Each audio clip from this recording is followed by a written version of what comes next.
Okay, and we should be recording. Hi, I'm Stephen Brust. We're talking today about my novel 500 years after. Years, Steve. Years, yes. Um, this one, which I'm showing you because of how much I love the Sam Raikland cover. I always get ridiculously good covers. I don't know what it is. And we're going to talk a little bit first about how it came to be and the background of the book, and then we're going to stop, and Jen and I are each going to read a chapter of it and then talk about it again. And that's sort of how this, and then we'll be uploading this whole conversation in pieces and find out how entertaining it is for anyone who isn't us. I suspect it will be very entertaining. I hope. So you've got another book there, Steve, Oh, which I believe is a translation. Maybe you could talk about that. this is how I fell in love with the books. It's an 1888 edition published by Little Brown and Company of the Three Musketeers, taking up, oh boy, it looks like 20 some volumes in this size. The Three Musketeers is 3 volumes. And I just love the translation so much. I absolutely fell in love with the way I don't want to know if I should say Dumas or the translator uses words, but the style of it just captured me, and I felt like doing that. And the way it came around is we would sit late at night in our standard operating Perkins. For those of you who are not local, Perkins is pretty much Denny's, but locals only. But, you know, it's a smaller chain. And we would... Or like a Waffle House. Yeah, Waffle House is a little less classy. It's classy and Perkins. Yeah, you can't really do that. I like Waffle House better, and food's better. But anyway, and we would sit there until 3, 4 in the morning and talk about books. And on this occasion, I don't remember who was there. I'm sure Will Shetterly and Emma Bull were there. I would guess Jean Messer and Beth Friedman, and apologies if I'm leaving anyone else out, but we were sitting around in a booth talking about books, and the subject and the conversation came to the world of Dragera, where the Vlad Taltosh books are set. And the subject of the houses, the different houses came up. And someone mentioned the Liorn. Now, at that time, I had a very clear picture of what the Liorn, what that house meant, what those people were like, but it had never come out in any of the books. I'd only made a reference. Vlad made a snarky reference to a record smith, you know, and you think of some drab clerk, which is sort of what he was thinking. But in fact, and I mentioned that, and I said, really, the Liorn represents the aristocracy as we imagine it could have been, rather than anything like it was. In other words, all of the actual nobility that goes with the term nobility. And I was trying to express it, and I said, okay, the perfect Liorn is Athos in the Three Musketeers. And then I went, and Porthos is a Sir. And Aramis is a Yendi, and D'Artagnan is a Tiasa. Oh my God. So from that moment on, I had to write the book.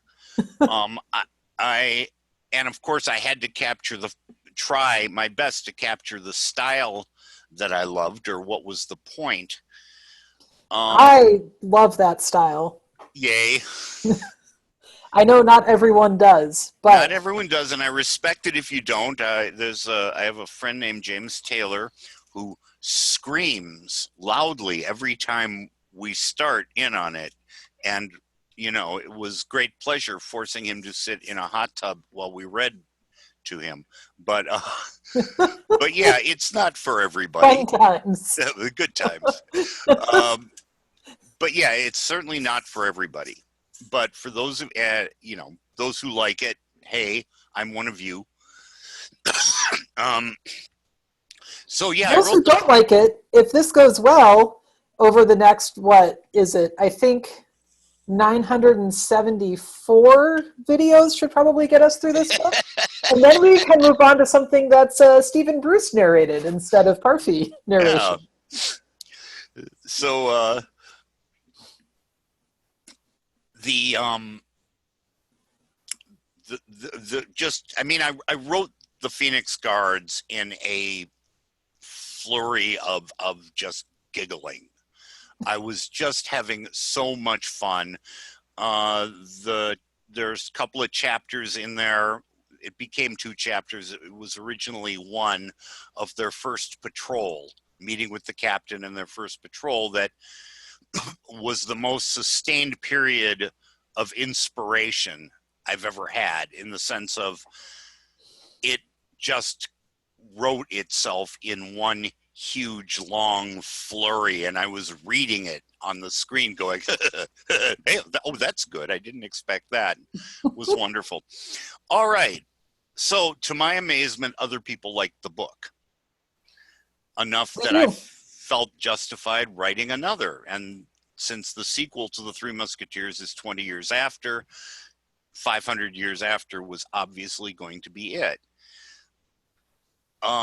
500 years after, I knew that I wanted to deal with Adron's disaster, which created the interregnum. And it is one of 2 books I've written, the other being Broke Down Palace, that I outlined in detail before starting.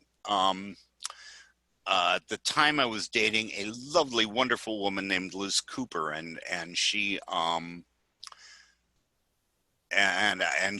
we had in our house up there, to her great dismay, this huge piece of cardboard onto which I had written all the locations that would appear in the book, with little sticky notes, or I think I used push pins for every character. So as I constructed the outline, I could see where everybody was, so I knew who survived.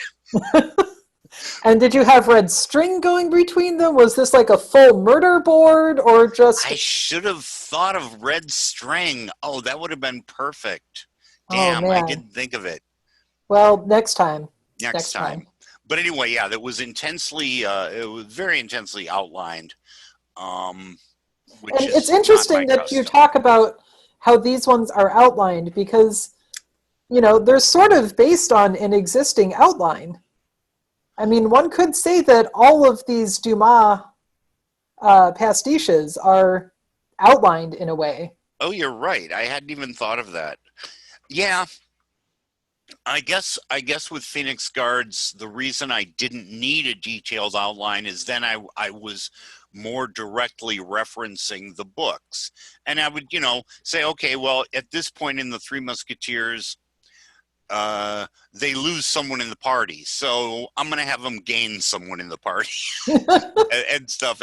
And this is the point where there is the great romance, so I'll throw in a betrayal or whatever, but I was definitely playing off the plot in the Phoenix Guards much more intensely than I did in any of the sequels. Interesting. All right, well, let's wrap this up, Steve, so that we can get to reading. Reading.